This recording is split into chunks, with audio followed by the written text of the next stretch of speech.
ڈیرہ غازی خان کے تھانہ بہوا کی چوکی پر خارج کا حملہ ناکام بنا دیا گیا۔ ترجمان پولیس کے مطابق 50 سے 60 خارجی دہشت گردوں نے چیک پوسٹ لکھانی پر رات گئے دھاوا بولا تھا۔ پولیس کے جانبازوں کی بروقت کارروائی پر دہشت گرد بھاگ گئے۔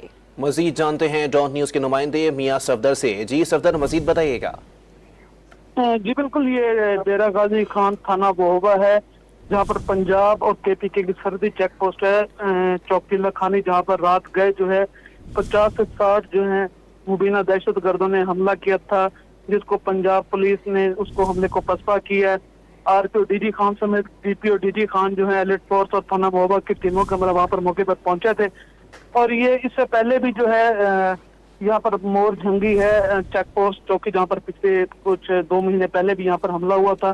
یہ تیسری دفعہ جو سرحدی چوکیاں پر ہیں یہ تیسرا حملہ ہے جس کو پولیس نے بر وقت اپنی کارروائی کرتے ہوئے ناکام بنایا ہے۔ اس کے ساتھ جو ہے آئی جی پنجاب نے جو ہے پولیس کے جو جوان جنہوں نے یہ آپریشن میں حصہ لیا ہے ان کے لیے انعامات اور تعریف سرٹیفکیٹ کا بھی اعلان کیا۔ جبکہ آپ کو یہاں پر یہ بھی بتاتے چلوں، یہ جو چیک پوسٹ ہے یہ یہاں جو ہے سرحدی چیک پوسٹ ہے، اس پر جو دہشت گرد حملہ کیا تھا اس کے بعد پولیس کا سرچ آپریشن بھی علاقے میں جاری ہے۔ جی بہت شکریہ میاں صفدر اپڈیٹ کرنے کے لیے۔